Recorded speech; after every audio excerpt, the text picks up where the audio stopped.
How's it going, everybody, and welcome back to the Winners Club podcast. Now, in today's new episode, we're going to be talking about stress from our personal experience, where it comes from, and ways to cope/manage with stress. And again, if you are new to the channel, please make sure you hit that subscribe button and also turn on the bell notifications. That is the best way to stay up to date on the Winners Club content. You can also follow all of our socials. The link will be down below in the description, as well as the audio version of this episode. That'll be also linked down below. And for all of our college students out there, we wish you great luck on your finals and finish the week strong. And again, we hope you all have a lovely day and an amazing week. Now let's get into today's episode. We're live, so talk about stress today. I mean, everybody feels stressed all the time. I was stressed on the way here, driving here. I was like, oh, jeez. Same, man. I have an exam tomorrow. Yeah, everything. It's crazy, man. Everything that we have on a day-to-day basis can just creep up out of nowhere and just make us feel stressed. Like Miles just said, exam. Like, I'm already thinking about my finals this week, and I'm already getting stressed. So it's tough. Everybody deals with it, though. I think daily. How do you guys handle your stress first? So just to start off, I mean, typically what I do at night is I just developed like a night routine, just so before I go to bed I can collect my thoughts and get ready for the next day, just in case anything out of my control really happens.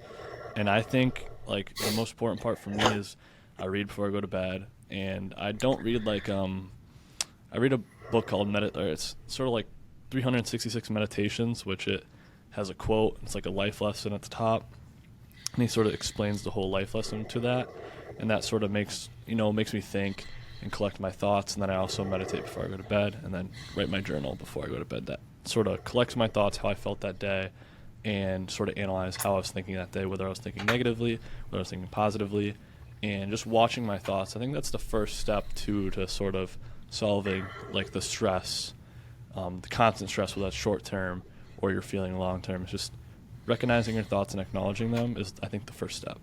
So it sounds to me like you have like your feelings and thoughts and perceptions floating around throughout the day, and at nighttime you kind of take them and put them back in a jar, organize them. You know what I mean? Yeah. It's very, very healthy. I didn't even think of it like that until you explained it, and I was like, oh wow, that does sound like that. You know what I mean? That's great. That's really good. I'm gonna go like on a much more direct approach to stress. When I think of stress, I think of something like somebody gets close to hitting my car or something like that, and then I just like flip out for a second. I freak the fuck out, and I lash out. I act kind of with a triggered emotion in a sense. Then I become paranoid. I feel when we become stressed, we become paranoid. Like, Miles, what do you think? Like, when we have finals coming up this week, like, are you guys already paranoid about how you're gonna do? I'm already overthinking it. I'm already thinking of if a little bit, yeah, definitely. It's paranoia. So that's how I feel when I'm stressed. That's what's kind of going on in my mind. But like you said, I definitely do depict my thoughts and perceptions at the end of the day. That helps me a lot. But I think the first thing that I do in response to stress is simply just understanding that this is temporary. Like, I'm not always going to be stressed out. So it's just something going on that I'm perceiving to be stressful that it really isn't. It's just an opportunity, and it's a lot easier said than done. And I struggle with it on a day-to-day basis as everybody else does. But I mean, everybody's going to struggle at everything. It's just you got to persistently practice it, and I'm trying to practice that. I should not freak out over little things that cause me stress. That's something for me. But how about you, Miles? Like, I know you were talking to me earlier about school. School is stressful right now for you. You're an RA, things like that. How do you handle your stress since you're very active on campus? Well, I organize the absolute shit out of everything. So like Brett was saying, I kind of put all my stuff in a jar, except I do it in the morning and at night, just so that way during the day it's not as hectic, because I have more stuff I have to do. So I have to balance school, I have to do RA stuff and just other stuff for school. So I actually have a whiteboard that I write down all my deadlines on. So usually I'll do that at night, and in the morning I'll get up and I'll look at it just to organize my stuff so that way I know what to do. But when it comes to overwhelming stress, I guess you can say, what I'll do is like Brett, you said, like I journal, like I'll write my stuff down. Sometimes I'll meditate or I'll read, or even honestly, if it's nice out, I'll go for a walk, or like even going to the gym, just so that way it kind of like relaxes me a bit, especially when it gets overwhelming, because there's been a couple times where it was pretty bad. But with finals coming up, it's getting to that point. So I've been taking care of myself more. I've been exercising more. I've been writing down my stuff more, keeping myself organized so that way I know what I have to do. So that's kind of how I handle it.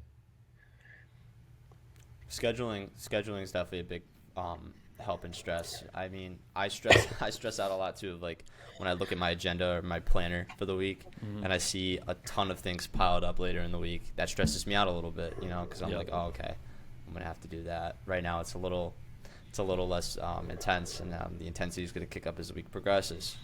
Hence finals week. You know what I mean? Like I'm already stressing a little bit about it. But I want to talk about the perception of stress, because that's what I'm trying to focus on more. Is stress is really just a perception of what we feel increases cortisol levels in the brain. That's really all it is. We give it power. Obviously, I mean, if you're stressing over something that is like a final or a massive exam, that's pretty common. Very few don't stress over something like that. But I feel that stress is triggered when we experience something new or unexpected that threatens our sense of self-worth. So for this example, we'll just keep talking about finals since we all have it coming up. We're all, undergrad students at our respective colleges. It's unexpected, I don't know how I'm going to do. I don't know how I'm going to be able to portray my knowledge on these exams. And if I do poorly, my grade's going to dramatically suffer as that. Right now I'm sitting, I think, for the term at like a 3.6 or a 3.7 GPA. Nice. Really good. Thank you. I was just saying that because if I, bomb these finals, I'm going all the way down to like a 3.3, 3.2. That's a dramatic difference, That stresses me out.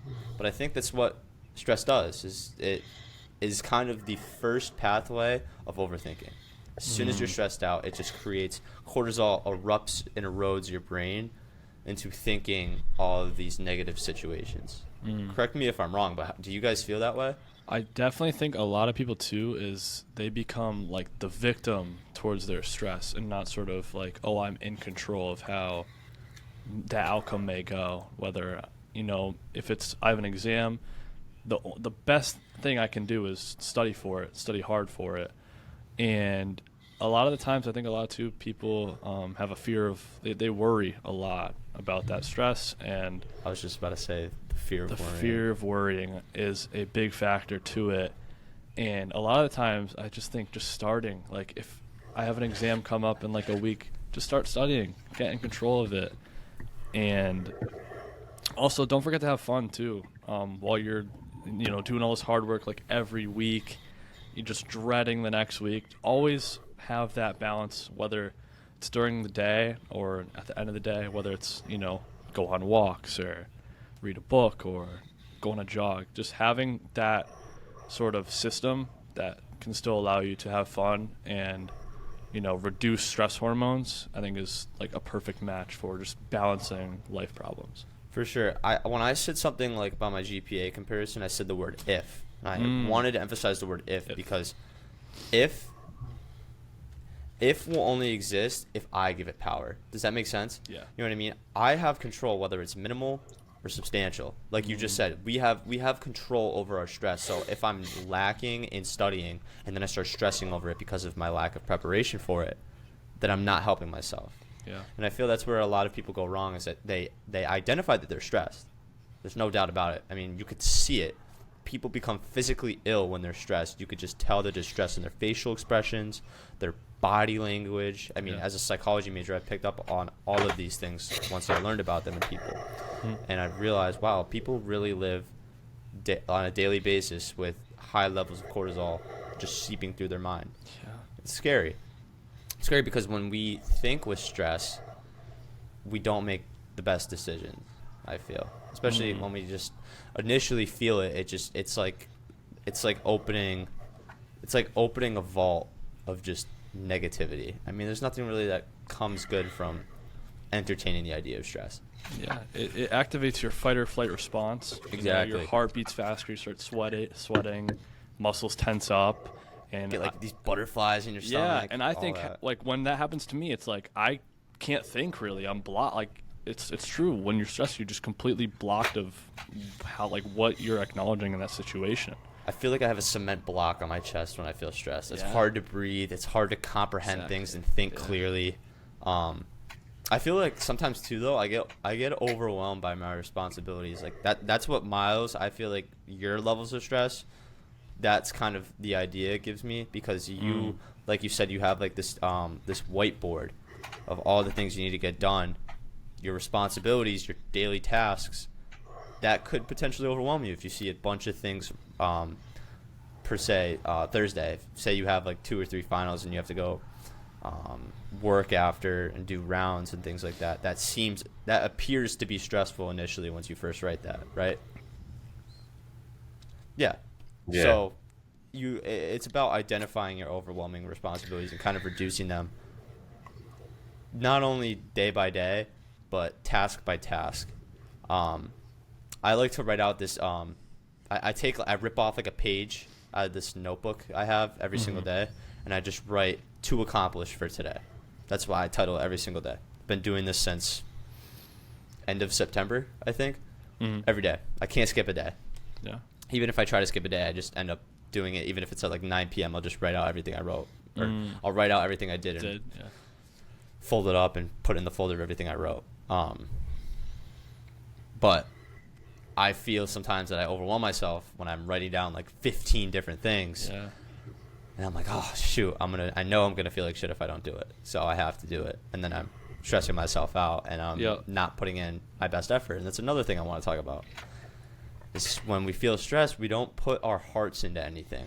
And living with our hearts are sometimes more powerful than our minds. You know, when we're very conscious of what we're doing, that's great. It's phenomenal. You have your best ideas, you have your sense of laser focus, but when you don't live with your heart, you're not as passionate about things and you're not really as compassionate for others, you know? So when we're stressed, I mean, I can't tell you a stressful person who's ever been like genuinely kind and compassionate for other people. Yeah. They're very egocentric and they just need to get their things done, and that's about it. And I think with those people too, though, is they sort of have some, for like, let's say the week, they have a high intensity day, or I think they're constantly going at high intensity throughout the week and not sort of breaking it down. So each day it's low intensity, low intensity, low intensity. Like exercising, for example. We need the reps, slow and consistent reps. Yeah, like the thing, if you go for a workout, 45 minutes high intensity every single day and not have fun, it's just, why are you doing it? If you go for 2 hours and just work low intensity, but you have fun, like that's just like the perfect formula. And I think with those people that just perform at high intensity all the time, it's just they don't develop good and healthy maintained relationships. I think it's counterintuitive in a sense, and I struggle with this mightily. I'm reading this book, I forgot it's John Metcalf, I believe, called Chop Wood, Carry Water, and you guys have heard me talk about this. It's a great book, and it's talking a lot about this book of identifying how long the process is of things and falling in love with the day-to-day tasks, understanding that, you know, this may appear to be sucky, the chopping wood, carrying water aspect of learning how to be a sensei or an archery master. That's what the book's written in the perspective of. But first, it's necessary to chop wood and carry water. Chop wood to burn fire, carry water to the wells to drink for water and bathe in. That's where it starts. And I feel people get very stressed when they look at the end goal compared to where they are right now, and that kind of isn't very good. But especially when they aren't open-minded to having less intensity, more enjoyment. Because sometimes I feel, even with myself, I feel like I lose joy when I'm continuously like killing myself with things that I'm doing. I mean, it's good to do that in moderation, just like going Mm-hmm. out is good to do in moderation, just like having junk food or consuming alcohol with your friends every now and then is good in moderation. Everything should be in moderation. Moderation. If the one thing this book taught me is that if you let other things define who you are, you've lost your self-identity. You want to be you through everything that you do. So if I'm positive through everything I do, then I am then a positive person. Therefore, stress will not affect me. It's a very difficult concept to get from how I'm explaining it right now. It takes more practice through reading. I feel that's self-help books. I mean, everybody talks about it, especially Jim Carrey. I've listened to a lot of Jim Carrey lately, and he speaks a lot about his success. And I guess in Barnes and Nobles, he had like a whole Jim Carrey wing of self-help books that he'd read. So it's funny, I mean, that's how people educate themselves, but at the same time, that's how people bring down their levels of stress. Jim Carrey said he used to drive on top of this mountain every night for like 2 years and just visualize his success, because he was so stressed out thinking that he wouldn't make it, that then he became more humorous and more funny and personable, and that ended up making him one of the best comedians ever. It's because he had fun with what he was doing and made him less stressful. And that's what my last point of stress is that I wanted to bring up was people feel stressed when they are so diluted to their sense of purpose, where they feel I'm not coming at you, Miles, but like the whiteboard thing was a great example, because it's like if you miss something on the whiteboard, you let it eat your mind for days after. It's not just a one and done. Oh, I missed it, I'll be better tomorrow. It's not as easy as that. It's okay, shoot, I'm behind schedule now, I'm stressed. Okay, I'm not where I should be and other people are better than me now. It's all of these intrusive thoughts that come to mind that are very self-destructive forms of behavior. I think, again, stress, when cortisol levels in our brain begin to increase dramatically, it picture it like a flood. It's flooding these little potholes in our brain that don't need to be filled. Things like that. That's how I look at it. Yeah, that's good. Okay. But where would you guys say, shifting now into a little bit more of a newer topic, where does stress come from individually? I think for like me, I think it's more, it comes for me first mentally, and sort of the challenges that we face on a day-to-day basis. Like, for example, I was just thinking about this while you were talking. Most of the time we get overwhelmed during one day, whether it's a Monday. People dread Mondays. I think stop labeling, Monday as, it's a start of a new week. It's a fresh new day. I think half the time, whether you fall behind schedule one day, just know each day is a new start it's a fresh new day. It's not like whatever you did the present day, it's not going to carry over to the next day. So that whether you fall back behind Monday and you're going into Tuesday, just know it's a completely fresh new day, as each day is. So I'm gonna say two things on that. First, what it sounds to me like is a poor habit of waking up with a poor attitude. I think that's where stress comes from, is this our loopholes and potholes in our daily habits that formulate blank points in time of our day to then feel stressed for no reason. yeah. But I want to throw this out in there, because I believe in energy, frequency, waves, law of attraction. What you put out is what you receive, and any physicist would tell you that. It's not like I'm just saying this to say it. It's a factual statement. The law of attraction. Look it up, people, if you don't believe me. It's a real thing, and we're going to dedicate an episode to this very, very soon. Yeah. I love talking about this. But look at stress as a floating entity in the world, just like positive thoughts, negative thoughts, all these things.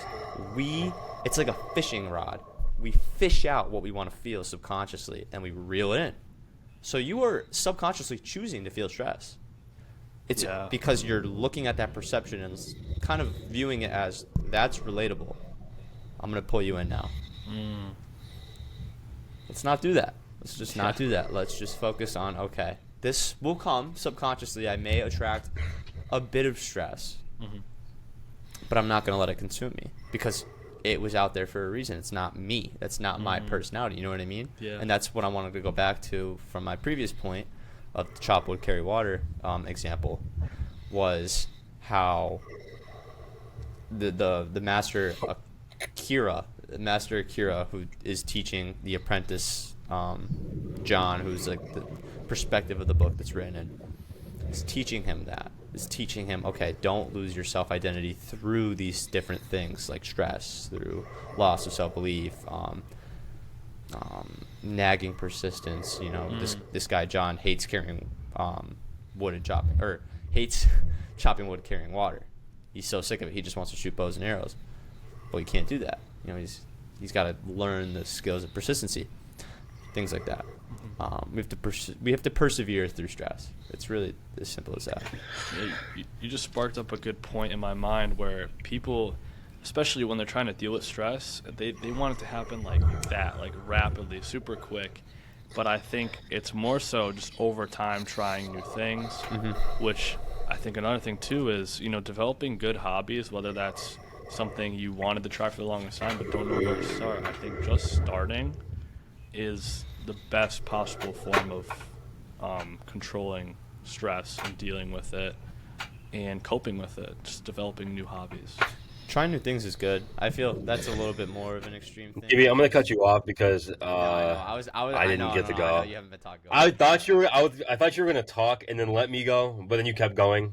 So go ahead. No, you all right, I'm gonna go back. I'm gonna go back to your point about I think you asked Brian, or you asked us rather. You said, where do you think stress originates from? Is that what you said? Yes. Yeah. Okay. So I do agree with what Brett said. You know, I think in the average person, it starts with small, and it gets bigger and bigger and bigger and bigger. You know, it's like that. You know, that one thing, right? Like, so you know, you have honey, right? If one bee comes, they all comes, right? So if you attract one little thing of stress, a bunch of stress is gonna come down the line. Damn, but like you said, Gibby, I do agree with that bee example was tough. Yes. I never thought of that. Think about that. If one comes, they all come, right? If you can't just think of one thing and stress about one thing. Eventually, it's gonna lead to something bigger. Which is why people get so overwhelmed and they kind of shut down and curl up into a ball because they don't know what to do.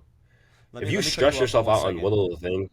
Sorry, let me cut you off 1 second. I'm going to give an example really quick because I like the way you just said that, and I want to put this in a new way of stress, because I think another thing is people stress over external things, like things that they can't necessarily control, things that they have minimal control over, like a relationship. Yeah. You could see somebody stressing out because their partner didn't text them back quick enough, but then that could snowball into constantly being insecure that your partner's cheating on you. Something like that. That it starts so minimal, but then blossoms into something else. Just like the bee example. You know, it's like the one little bee and now the whole hive. Something like that. I just wanted to cut you off and say that because that's something that, you know, just sprung to mind that was a different kind of stress that we didn't talk about, but keep going. No, you're good. That's a good way to put it. But the more we put emphasis on one thing, the more things are going to come. Like, if anybody tells you, like, if you ask somebody stress, right? And they're like, man, it's just this one thing I got going on, like it's really stressing me out. It's not that one thing, bro. They got way more things coming down the line. They want to think it's one thing, but it's a lot more things, and that's gonna kill you over time, because the more you say it's one thing, the more it piles up and piles up and piles up and piles up, and it's like you crash and burn. So, for example, like with exams, right? Like Gibby, you were just saying, like it makes you think about other things that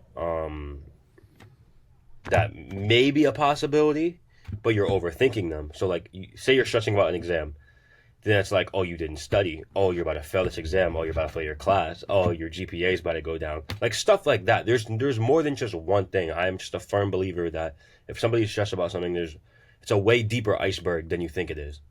So that's my take on where stress originates from. You're exactly right, man. I didn't think of it like an iceberg or the iceberg model until you gave the bee example. And then once you gave that, I started kind of thinking that as well.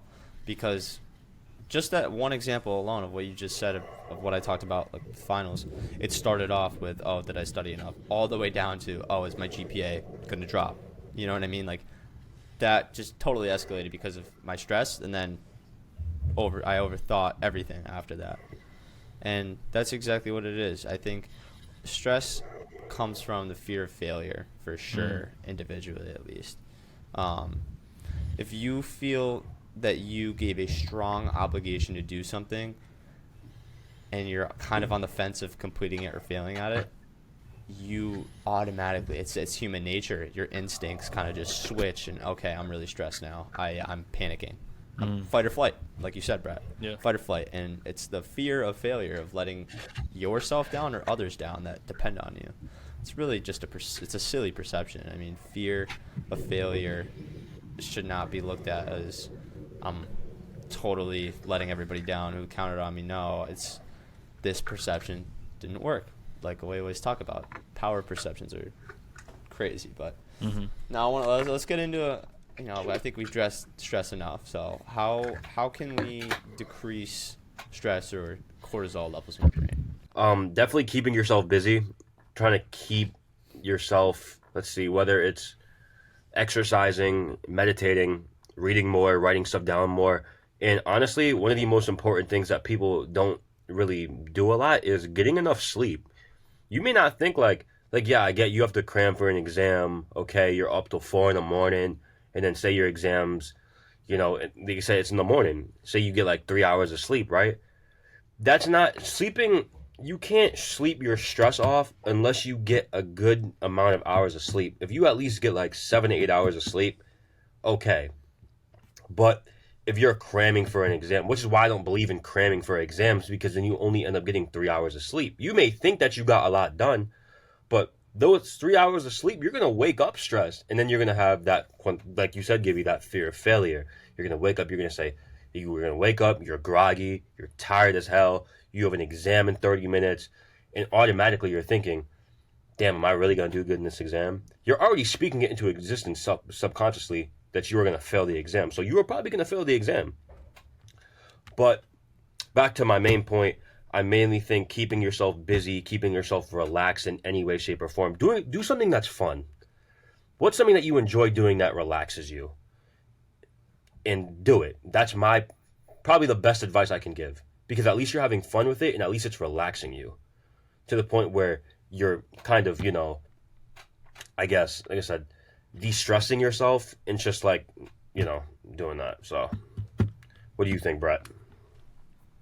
No, so I had a ton of examples. Like you said, I get the right amount of sleep. Like you said, is I think it's the best thing. And even if you get 3 hours of sleep, it's so bad for you. You're not thinking. You're just stressing constantly. Whether if you're studying for exam and you have a ton of information, you're still going to be stressing over the fact, am I still going to do good even though I got like 3 hours of sleep? You're just going to stress over the fact that you did not get enough sleep. And then another one I have is exercising too. I think is a big one. Whether that's going on a run, swimming, whatever that may be, whatever exercise that you may do, I think is very important. Recognizing stressful thinking, like we've said throughout the episode, organizing your thoughts, writing them down, and picking the ones that you want to highlight the most. And I think picking the positive ones is just the right way to go about it. You always want to have a positive outlook. For the fourth one I have is breathing. Controlled breathing really does help stimulate the nervous system and lower cortisol levels.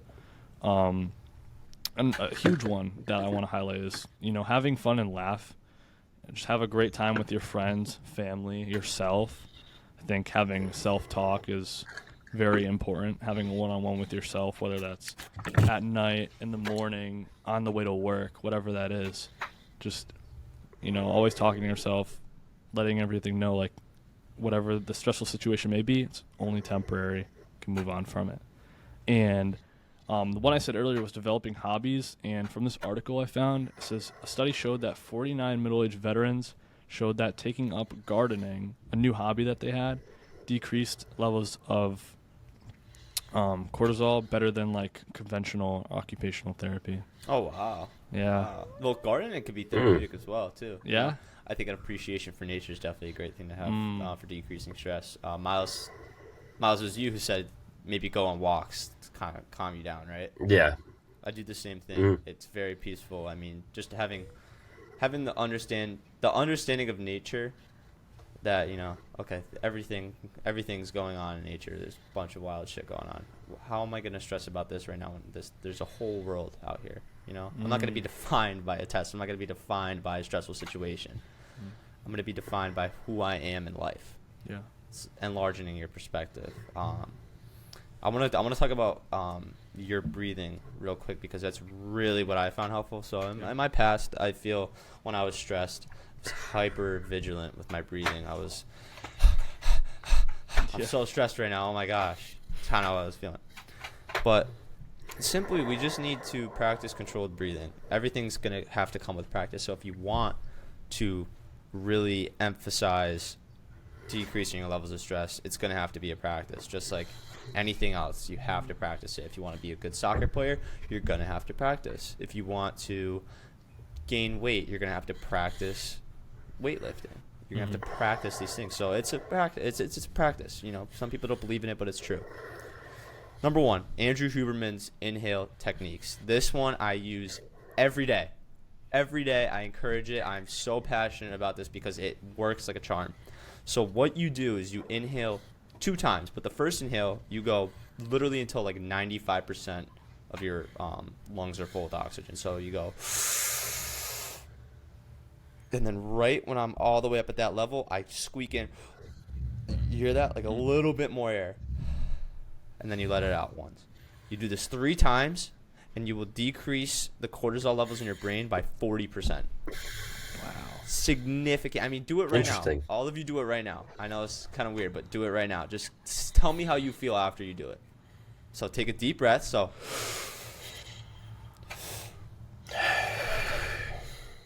yo, what the hell? A little bit. Yeah, So what's happening right now? What's happening in our brains right now is carbon dioxide is being totally disregarded out of our brains.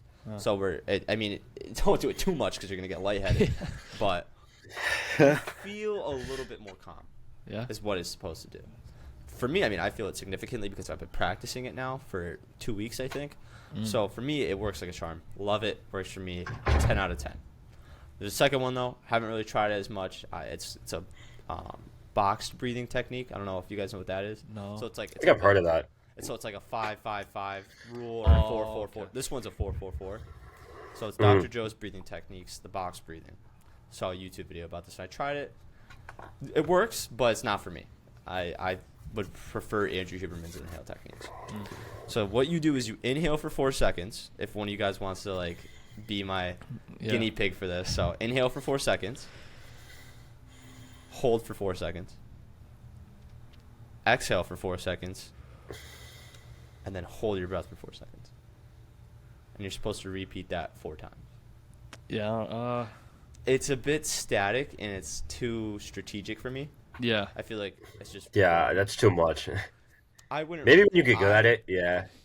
I don't like it, but it can work. It definitely can work. I feel like that one's a lot less intense compared to Andrew Huberman's, for sure. Andrew Huberman's, it's hard to like inhale for a deep inhale and then get like a little bit more air. It's hard. That's hard. If you don't have healthy lungs, don't do that one yet. But those are 2 breathing techniques that are proven to decrease cortisol levels in your brain. So I'm literally giving people right now an effective form of decreasing stress that you can do on your own. Lastly, though, this is not a breathing technique that you do, but it's more of a mind thing. So if people out there who are into meditation, journaling, any form of mindfulness, I encourage you to break it down, your stress. Break it down and remind yourself that you have just gone through your entire life feeling similar feelings before. Just remind yourself that your survival rate between then and now is 100%. You have gone through every single shit show, every single time you felt really stressed and wanted to hang it up and quit. You still persisted through it and you got through it. I feel like that, it's almost like you highlight the chip on your shoulder. You look and say, oh, that chip's there for a reason. I can get through this. It's positive reinforcement and positive words of affirmation. I recently just started picking up I call them my daily. It's like my daily mind medicine is what I kind of like to think of it as. So I wake up. I've been doing it for the past 4 days, so it hasn't been too crazy, but I've definitely found its effects in the positive ways. Of just kind of feeling more confident and more diligent within myself.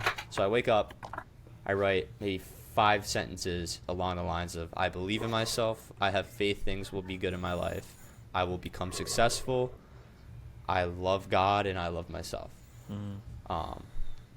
Throw up some new words every now and then and stuff like that, but positively reinforcing my subconscious that stress will come. I know. I mean, it's going to happen. Like I said, it's a floating entity out there that subconsciously, some way, somehow, I'm going to fish it and reel it back into me. It's going to be pulled into my attention, but I'm going to be prepared for it.